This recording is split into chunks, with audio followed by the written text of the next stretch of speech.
The United States government is offering you a piece of land of your own. We have our own land. No, it's not yours. It's the U.S. government's. Did they buy it? No. Did they trade for it? It's not like that. Then how can they own it? He has a point. We will give you everything you need if you will just submit to living on a reservation. If you accept our offer, you won't have to hunt buffalo anymore or roam the prairie. You can depend on your country to take care of you. You are not my country. What do we want? Land back! What do we want? Land back! What do we want? Land back! What do we want? Land back! What do we want? Land back! I think the ancestors are awake and they are not happy. Ladies and gentlemen, welcome to my channel. My name is Natskunda Esther. If you're new here, hi, welcome. If you like my content, please consider subscribing, like, comment, and share. Let me know what you think in the comment section. This is not a happy conversation, but I feel like sometimes a white man needs a shocker. Because, tell me why. After Trump said, oh, no birthrights and everything, all that entire drama, how does this have to do with the Native Americans? Guys, let's talk about it. You want to tell me that Trump, in his right mind, these entire birthright laws that he is changing, how are they supposed to connect with Native Americans? Breaking news. The Trump administration questions Native Americans' birthright citizenship in court. The Trump administration argued in court to limit birthright citizenship for certain groups of people here in the United States. Part of their argument involved questioning whether Native Americans, who are citizens of their own tribal nations, qualified for U.S. citizenship under the 14th Amendment. The 14th Amendment, which was ratified in 1868, states that all persons born or naturalized in the United States and subject to the jurisdiction thereof are United States citizens. This basically means that anyone born on U.S. soil automatically is a United States citizen. However, the Trump administration is focused on one phrase of the 14th Amendment: subject to the jurisdiction thereof. And they argue that not everyone born in the United States qualifies as subjects to the jurisdiction of the United States. The Justice Department cited the Civil Rights Act of 1866, which was ratified 2 years prior to the 14th Amendment, and is one of the earliest laws that define citizenship. What's interesting about this is that it excludes two groups of people from citizenship. The first is subject to a foreign power and Indians not taxed. Historically, the United States government treated all Native Americans as belonging to separate nations and not to the United States.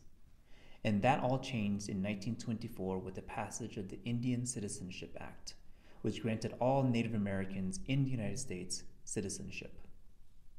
The Trump administration is arguing that the 14th Amendment should still exclude Native Americans because we are still subjects to a foreign power, which is our tribal nations, and they are citing a Supreme Court case that was decided in 1884 that stated that Native Americans are not U.S. citizens unless they denounce their allegiance to their tribes. This is very controversial because the United States government and tribal nations have a long-standing agreement stating that Native Americans can have dual citizenship with the United States government and with our tribes. And the arguments that the Trump administration is trying to make will undermine all of this and throw away hundreds of years of treaties and negotiations that allow us to have our tribal sovereignty today. In addition to that, the 1884 Supreme Court case that decided that Native Americans are not U.S. citizens unless they renounce their tribal allegiance was basically deemed useless after the passage of the Indian Citizenship Act of 1924. Your ignorance. Do not be blind to your naiveness. What you see is the truth. It took all of this to prove to you that we are still here. We are not going nowhere. You are watching with a direct action. Understand the circumstances of struggle. Understand the liberation of our people. It is in your mind. Understand the United States tried to erase our people, but we're still here. We need one on both sides, In the guys. land. We're on the trail of truth. We're riding from San Francisco to D.C. Both sides here, guys. Respect us or expect us. Trail of truth. Stand back.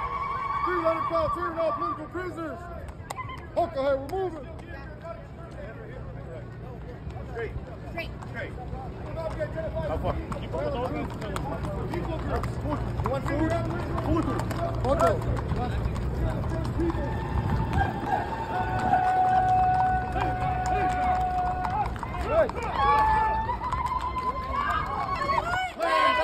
Well, ladies and gentlemen, Native Americans have taken it to the streets saying enough is enough. You want to bring your nonsense and the Lulu here? You found us here. And we are not going anywhere. Rightfully so, because ladies and gentlemen, I love the statement this lady made. She said that these people are literally just trying to target people of color. And that's it. No, because somebody tell me, why does it look like it's literally make America great again, full of whiteness? Doesn't it look a little bit too off that the whites are not inconvenienced at all? Like, you want to tell me it's only the Mexicans, the Indians that must be shaken by this? Looks like, what about the Ukrainians? What about the Slavics? What about, because like, you know, this entire situation is making it look like it's the Africans, it's the Latinos, it's the Americans that come from Nigeria, it's the Americans that are Filipinos, the ones from Asia. You want to tell me these entire laws that Trump is mixing and matching 24/7 out of the blue, they got nothing to do with white people, like at all? So they are so righteous, they never do nothing wrong. Like, you know, they come from Europe like, straightforward, like, you know, they as if they never come here to give birth in America. Interesting. I am so upset that the things we did and the things we fought for and the boys that died for it, it's all gone down the drain. Our country's gone to hell in a handbasket. We haven't got the country we had when I was raised, not at all.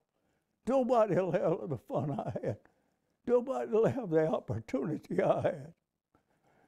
It's just not the same. That's not what I was. That's not what they died for.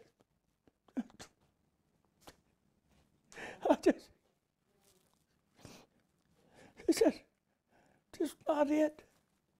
But somewhere I read of the freedom of assembly.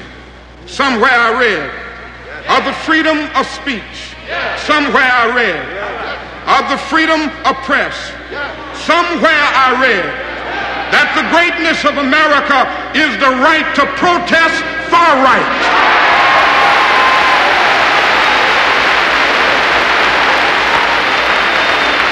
These people of power, back in the day, they made sure they did everything possible to make sure a black person is going to have a brighter future. Just for Americans to end up like this, black people, people of color,